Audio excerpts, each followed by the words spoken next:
오늘 내용 보시면서 우리 두 가지 내용으로 나눌 수가 있는데, 우리 하나의 내용은 예수님께서 당신 어머니를 사도 요한에게 맡기는 장면이 나옵니다. 내 어머니다. 그리고 그때부터 사도 요한이 그 어머니를 집에다 모시니라 라는 내용이 나옵니다. 그리고 이제 우리가 또 마지막 세 절은 어떤 내용이에요?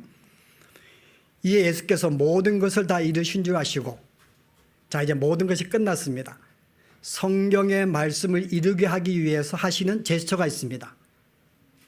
내가 목마르다. 이게 여기 성경이라는 말씀은 구약의 하나의 말씀, 어느 한 사건을 말하는 게 아니에요. 지금까지 말했던 구약의 모든 예수님의 구속사역에 대한 모든 내용을 응하게 하기 위해서 다 하나의 행동으로 표시하십니다. 내가 목마르다. 그랬더니 한 군병이 신포도주를 입에다가 대고 그걸 마시고 그 다음에 어떻게 해요? 고개를 숙이시니 영혼이 떠나시니라. 자, 여러분 좀 이상한 내용이 나오죠, 그죠?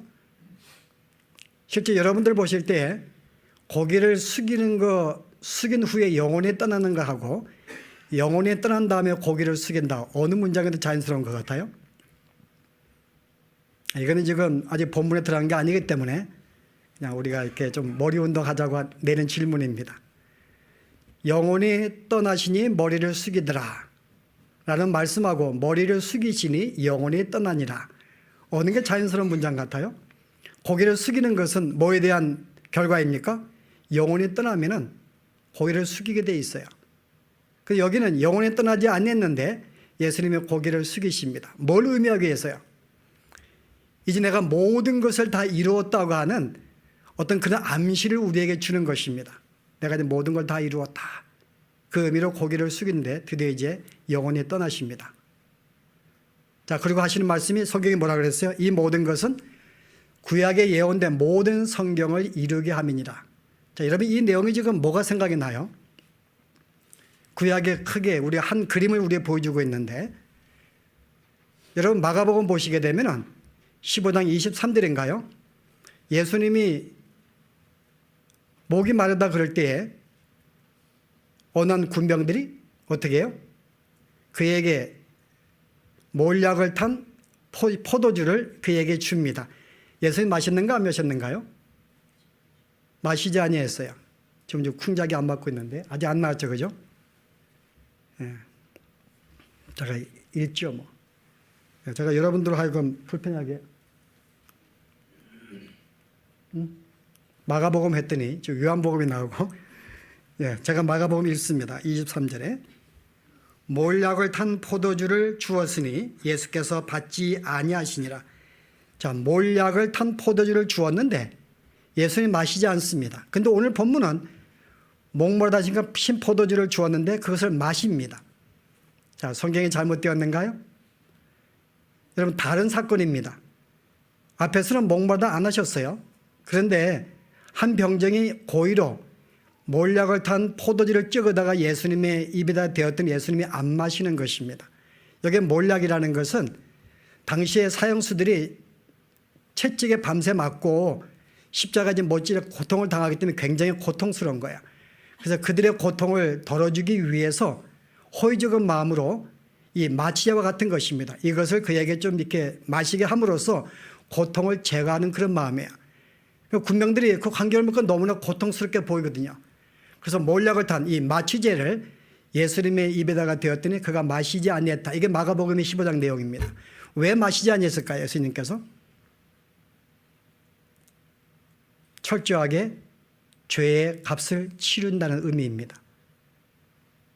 하느님 앞에 죄인들은 철저하게 죄의 고통, 죄의 값을 받는 의미에서 그는 당신의 고통을 조금이라도 돌고 싶지 않았던 거예요.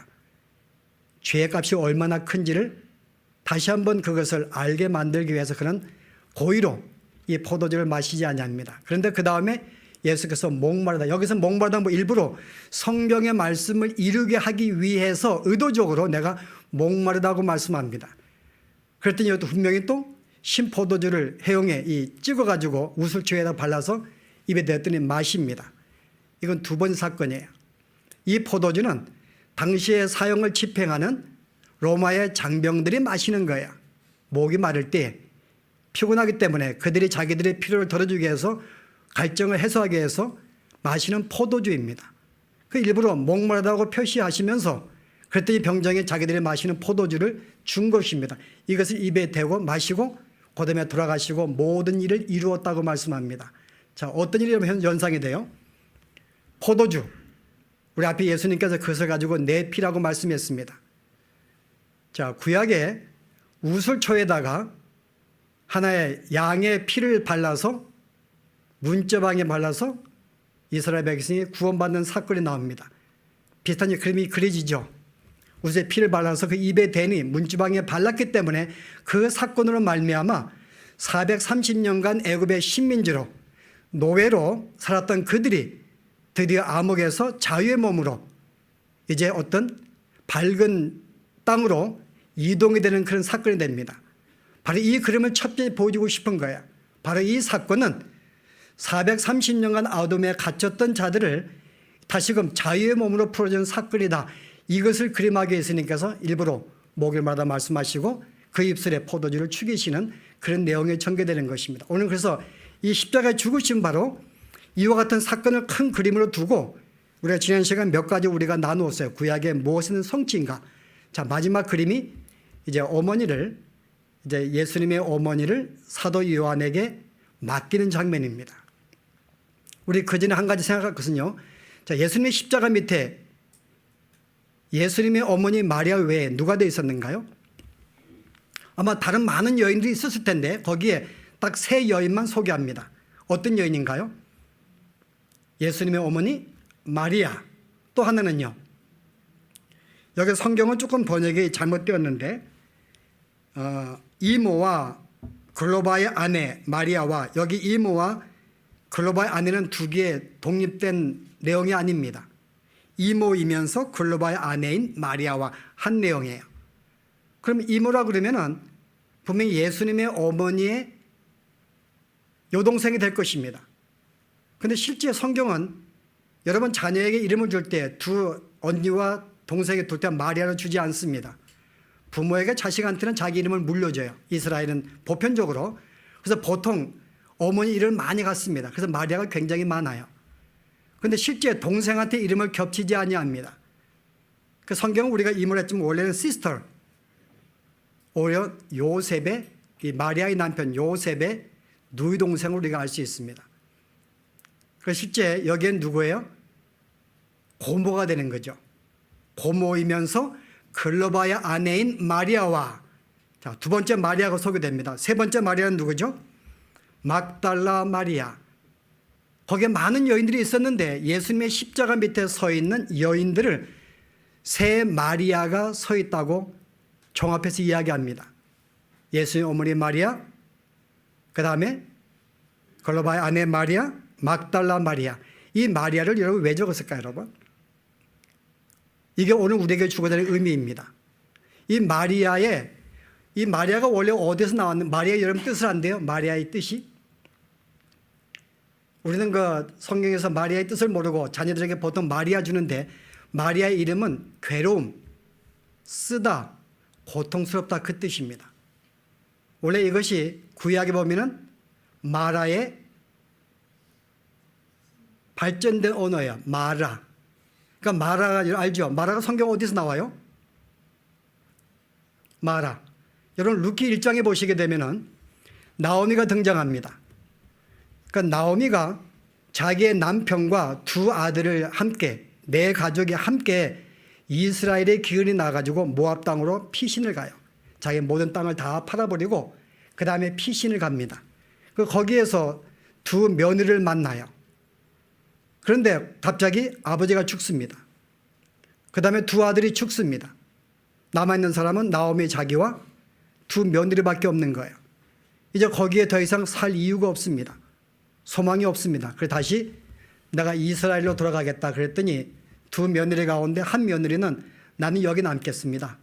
안 따라가요. 뭐 남편도 없는데 거기 뭐라 따라가겠어요. 그랬더니 룻이라고 한 여인은 둘째 며느리는 어머니가 가시는 곳 제가 가겠습니다. 어머니 하나님은 나의 하나님이고 어머니 나라가 내 나라입니다. 그리고 이 룻이 따라오는 거예요. 그 두 명이 이제 시어머니와 며느리가 다시 예루살렘에 돌아옵니다. 그 동네 사람들이 야 나오미가 왔다고 다 그를 보고 환영하는 거야. 그때 첫 마디가 뭐예요? 더 이상 나를 나오미라 하지 말고 마라라 하라. 이때 마라가 나옵니다. 여기 나왔어요 지금요? 안 나왔어요? 네, 나오미라 칭하지 말고 마라라 칭하라. 이는 전능자가 나를 심히 괴롭게 하였습니다. 이 마라의 뜻이 괴롭게 하다, 괴롭다, 너무 쓰다, 고통스럽다, 힘들다 그 뜻입니다. 왜냐하면 이 여인이 볼 때는 너무너무 고통스러운 거예요. 이제요. 자기는 소망이 없습니다. 왜냐하면 아들이 없기 때문에, 남편도 없기 때문에 더 이상 유업을 기를 자가 없는 거예요. 자식을 낳을 소망이 없습니다. 더 이상 어떤 마음속에 어떤 희망이 없다 그 말입니다. 그래서 내가 너무나 고통스러우니 나를 마라라 부르라. 근데 이 마라가 어떻게 회복이 돼요? 여러분 이스라엘에 한 가지 하나님이 주신 전통이 있는데 그게 뭔가 하면은 만약에 첫째 아들이 아들을 못 낳으면 둘째가 아들을 또 첫째에게 줍니다. 며느리에게. 왜냐하면 첫째의 기업을 이루게 하기 위해서. 근데 지금 이 상태는 나오미에게는 아들이 둘 다 없는 거예요. 그럼 기업을 물려야 되는데 나오미 자체가 신랑도 없고 자식이 없기 때문에 나오미가 기업을 이루기 위해서는 뭔가 필요합니다. 그 자식이 없을 때에는 어떻게 한다고? 남편도 없을 때에는 가장 그 집안에 가까운 친척 가운데 한 명이 내가 기업을 물겠다 하면은 그 사람이 대신 동침해서 자녀를 낳게 되면은 그 사람은 바로 나오미의 아들로서 자손을 이어가게 됩니다. 하나님은 그것을 그렇게 허락하셨어요. 십자가 구속을 설명하기 위해서요. 그래서 그가 이제 돌아와서 일하는데 보았더니 보아스라는 사람이 있는 거. 보아스. 이 사람이 가장 자기가 가까운 친척이고 그 사람이 원하면 유업을 물을 수 있다고 생각을 했어요. 왜냐하면 그 사람은 재벌가였고 사람이 성실했고 또 가까운 친척이었고. 그래서 이제 이 롯을 이제 며느리에게 이야기합니다. 네가 오늘 밤에 조용히 보아스가 잠자는 침대 밑에 들어가서 그 발꿈치 한 사건 누우라 그럽니다. 그랬더니 룻이 이제 어머니의 말대로 이제 그것은 기업을 이제 물기 위해 당신이 책임달라는 거죠. 살짝 누웠더니 보아스가 하는 말이 나는 당신의 가장 가까운 친족이 아니다. 나는 두 번째인데 만약에 그 사람이 당신의 기업을 물겠지 못하겠다 한다면 내가 물겠다 그럽니다.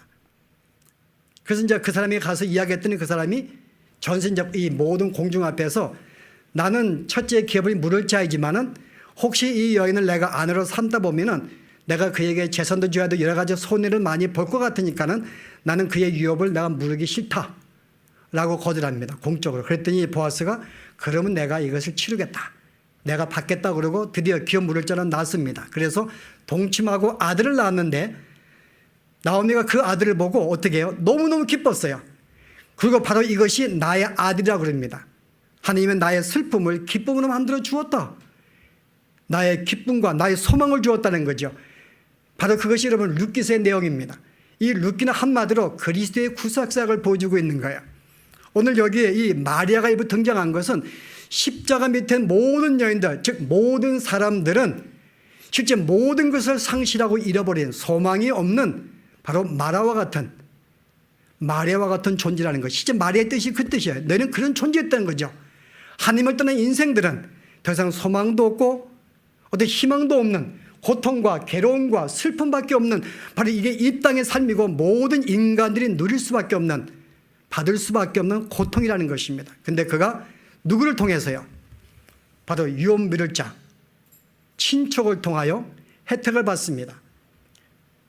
여러분 또 한 가지 여러분이 그 땅 물리기의 법이 있는데 하나님은 더 주었어요.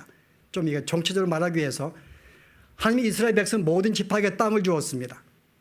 그런데 이 땅은 팔지를 못해요. 땅은 그냥 무상으로 다 나눔받았기 때문에 내가 너무나 가난할 때에는 그 땅을 파는 걸 허락합니다. 그 땅을 판 사람은 그 가족의 어느 누구도 그 땅을 다시 살 수 있는 권한을 주지 않았어요.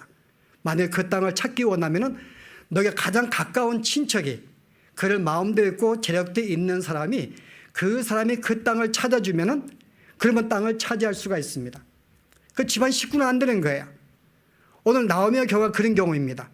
지난 집안 식구로서는 자식들도 없고 어느 누구도 기업을 이을 자가 없는 거예요. 누구만 해줄 수가 있어요? 가장 가까운 친족. 바로 이게 인류입니다. 실은 인류는 우리의 모든 권리와 우리 모든 영광을 누구한테 팔았다고요? 누구한테 팔았을까요? 우리 모든 영광을? 아담과 하와가 처음에 창조되었을 때 저들이 받은 영광과 부귀와 권세가 있습니다. 우리는 그걸 아담과 하와 받았어요. 근데 그가 범죄함으로 말미암아 그가 누구한테 팔았을까요? 여러분이 마귀가 예수님을 시험할 때 세 번째 시험을 이렇게 합니다. 세계 만국을 보여주면서 이 모든 왕국은 원래 너희 것이로되 내게 넘겨주었으며 이렇게 이야기합니다. 원래는 아담과 하와의 원래 인류의 것이에요. 근데 그가 범죄함으로 누구한테요? 마귀에게 팔아 넘겼다고 말합니다. 원래 너희 것으나 이제 내게 넘겨주었는데 나에게 경배하면 내가 다시 너에게 돌려주겠다고 이야기합니다. 인류가 하나님께 받은 모든 영광과 그 권세를 죄를 지음으로 마귀에게 넘겨져 버렸어요. 그런데 어느 인류도 그 땅을 살 수가 없어요. 왜요? 팔아넘긴 그 직계 가족들은 어느 누구도 그 땅을 살 수 있는 권한이 없기 때문에. 누구만 살 수 있어요? 가장 가까운 친척, 바로 그가 그리스도이십니다. 우리의 직계 후손이 아니면서도 사람이신 분, 그래서 우리의 친친을 할 수 있는 분, 바로 그리스도의 구속사역으로 우리가 잃었던 모든 영광을 찾을 수 있는 분은 유일하게 인간이 아닌 예수님인 것을 설명하기 위해서 이와 같은 기업 무르기, 땅 무르기의 어떤 이런 원리를, 이런 법을 구약에서 하나님이 주시는 것입니다. 누구를 알게 만들기 위해서요? 그리스도의 구속사역을 알게 만들기 위해서요. 지금 예수님 밑에 앉는 모든 사람들은 바로 마라와 같은 모든 쓴 자, 고통을 당하고 있는 자기의 모든 인생의 행복을 팔아 넘긴 자라고 말합니다. 근데 그들의 슬픔이 어떻게 희망으로 바뀌게 되는가? 가장 가까운 친척 그리스도의 구속사역으로 말미암아, 그의 죽으심으로 말미암아 이 모든 것이 회복되었다는 거죠. 그래서 여기에 기업 무르는 자, 바로 보아스로 말미암아 아들이 주어지고 그 아들로 말미암아 다시 기쁨을 찾게 되는 이 나오미의 삶, 바로 이게 오늘 구원받은 우리 인류의 모습이라는 것입니다. 여러분, 이 내용을 한마디로 보여주는 게 출애굽기 15장 23절이에요.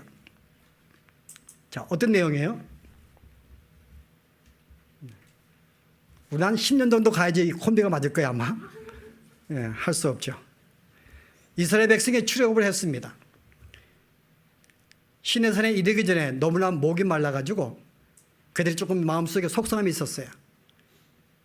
그런데 가다 보니까 바로 앞에 물이 있는데 너무 좋아서 물을 마시는데 물을 마시지 못합니다. 왜요? 너무 써가지고. 써서. 그래서 그 물을 마르라 그래요. 마라의 뜻이 바로 쓴물입니다. 그래서 이 모세가 하나님께, 하나님 이게 물이 너무 써서 마시지 못하니 하나님 어떻게 하면 좋을까요? 하나님께서 저기에 있는 나뭇가지 하늘을 들여다가 물속에 던지라. 그 물속에 던졌더니 그 쓴물이 단물로 변한 것입니다. 딱 한마디로 보여지죠. 실제 말하는 이 쓴물, 모든 인생의 삶이 쓰고 고통 가운데 있는데 여기 한 나무 토막, 십자가의 사건이 거기에 던져짐으로 말미암아 그 쓴물이 단물로 변하는 사건. 바로 그 물이 마라가 바로 단물로 변합니다. 쓴물이 단물로 변하는 거예요.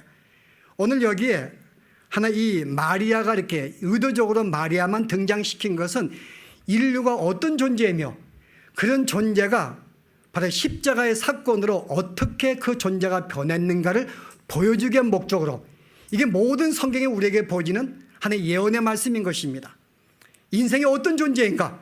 우리는 바로 고통 가운데 있는 존재인데 그리스도의 십자가의 사건으로 말미암아, 그의 죽으심으로 말미암아 우리가 죽음에서 생명으로, 어둠에서 빛으로 우리가 정말 이렇게 어떤 절망 가운데서 소망으로 나아진 바로 우리들, 이게 바로 구원인 것을 설명하기 위해서요.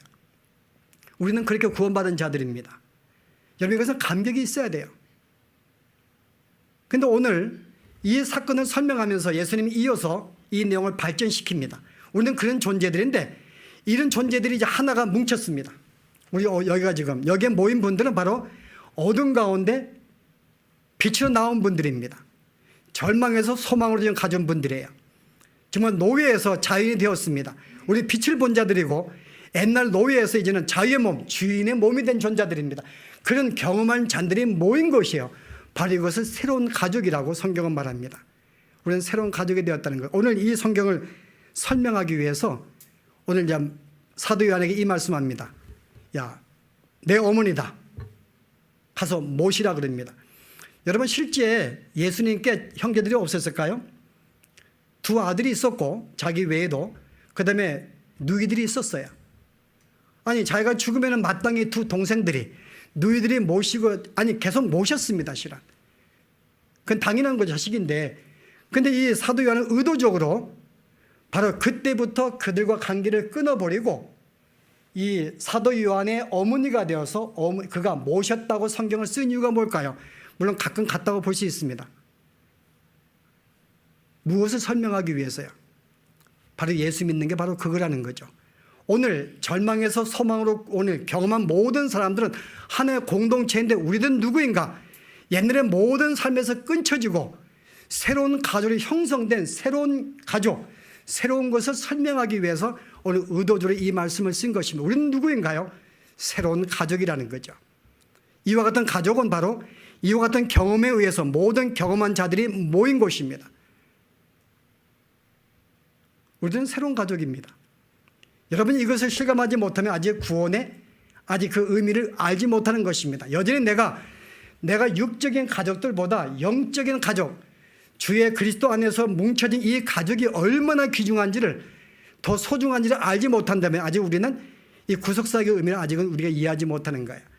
예수님이 부활하신 다음에 이제 막달라 마리아가 예수님을 만지려고 그럽니다. 그때 뭐라 그래요? 만지지 마라. 내가 아직 내 하나님 아버지, 곧 너의 아버지, 너의 아버지께 내가 올라가지 못하였느니라. 그렇게 이야기를 합니다. 뭐라고요? 내 아버지, 곧 너의 아버지, 새로운 가족이 되었다는 거죠. 오늘 구속사역은 동일한 경험을 한 자들이 모인 새로운 가족이라는 것입니다. 이것은 옛날의 삶을 끊어지고 새로운 관계로 맺어진 존재들, 우리는 그런 존재들입니다. 여기엔 더 깊은 영적인 의미들이 있어요. 이것은 뭔가 하면은 이미 우리는 그리스도와 함께 십자가에 죽은 자들입니다. 그와 함께 죽는 순간에 우리는 이 땅의 모든 것은 이제 끊어버린 존재입니다. 그와 함께 부활됐을 때에 그와 함께 부활된 모든 자들과 새로운 관계를 맺어진 것이 성도입니다. 그래서 우리는 실제 하나님께서 왜 우리에게 새로운 가족의 관계를 주고 우리의 삶에 그리스도와 함께 죽게 만드시면서 그러면 끝났을 텐데 왜 여전히 이 땅에 살면서 계속 우리로 하여금 이 땅에 고통을 당하게 만들고 계속 어떤 그런 뭔가 이 세상의 것을 끊는 훈련을 시키시는가? 그게 하나님의 은혜의 손길이죠. 이미 우리는 영적으로 이미 모든 관계 끊겼습니다. 내 사람은 죽었습니다. 이제 우리는 새롭게 부활되었습니다. 그런데 이것을 우리의 삶의 현장에서 계속 느끼게 만들기 위해서 우리에게 주신 말씀이 있어요. 너희는 너희 모든 형제와 자매를 끊어버리고 나보다 더 사랑한다면 너희는 내게 합당치 아니하며 만약에 내가 나를 위해서 너의 부모와 자식과 땅과 모든 것을 버린다면 너희가 금세 이 땅에서 더 많은 부모와 더 많은 자녀와 더 많은 땅을 가질 것이요. 무슨 말이에요, 여러분? 내가 예수를 잘 믿으면 더 많은 땅을 준다는가요? 내가 주님을 위해서 내 가족을 버리면 더 많은 부모가 생기는가요? 내가 땅을 버렸습니다. 나의 모든 소유를 버렸는데 더 많은 땅을 주신다고요? 우리가 형제는 모든 우리들이 한 가족이 되었기 때문에 저 사람의 땅은 나의 땅입니다. 우리는 주 안에 모든 신앙의 선배들은 내 부모가 되는 거예요. 실제 하나의 끊겨진 적은 하나의 육신의 관계가 끊음으로 말미암아 더 많은 영적인 수많은 형제와 자매와 부모와 그리고 우리가 가진 모든 소유를 함께 공유할 수 있는 더 많은 축복을 받게 된 존재가 된 것. 이것이 우리가 구원받은 것인데 이것을 실감하게 만들기 위해서 계속 우리로 하여금 계속 우리가 그리스도와 함께 죽는 사건을 허락해 주는 것입니다. 왜 우리가 고통을 당해요? 왜 우리가 절망을 당합니까? 왜 우리가 아픔을 당합니까? 그거를 통해서 계속 이 땅의 옛것을 끊어버리는 그 훈련을 시키기 위해서입니다. 죽을 때까지 이 훈련을 받는 거예요. 그걸 통해서 계속 나는 죽어가는 것입니다. 그리고 그때마다 부활을 경험하게 되는 거예요. 만약에 그런 삶이 없다면 우리는 내가 그리스도와 함께 죽었다. 이 땅의 모든 것을 내가 더 이상 관계가 없는 존재다. 이걸 우리는 훈련을 받을 수가 없는 것입니다. 그런 점에서 예수를 믿은 다음에도 계속 우리가 왜 이런 우리가 고통 가운데 계속 쓸고 고통과 괴로움 속에 있을 수밖에 없는가? 이미 영적인 모든 상태에 성취된 것을 그나마 이 땅에 살면서 그것을 경험하며 계속 죽는 삶의 경험을 통해서 이 땅에 끊는 계속 부활을 맛보게 하기 위한 하나님의 섭리인 거죠. 그래서 오늘 이것을 이루기 위해서 주님이 십자가에 죽으신 것입니다. 이제 이 말씀을 정리하려고 합니다. 오늘 우리가 어떤 존재였는가 다시 한번 상기하시고요. 우리는 주님을 알기 전에는 쓴 자들이었습니다. 괴로움 속에서 고통 속에서 소망이 없는, 정말 이 땅에 죽는 순간에 우리 영혼은 영원히 멸망할 수밖에 없는 그런 존재들이었습니다. 우리는 마리아지요. 마리아와 같은 존재, 마리아의 존재입니다. 그러나 이들이 주님의 십자가의 사건으로 그들의 기쁜 존재로 변하게 됩니다. 오늘 이거 구원받은 우리들, 그리고 새롭게 우리가 하나의 가족이 형성되었습니다. 이제 우리는 서로 형제 자매이기 때문에 우리는 수많은 형제와 부모와 자녀를 누리게 된 복된 자녀가 되었습니다.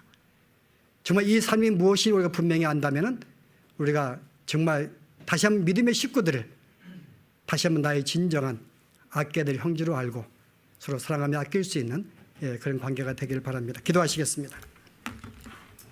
하나님,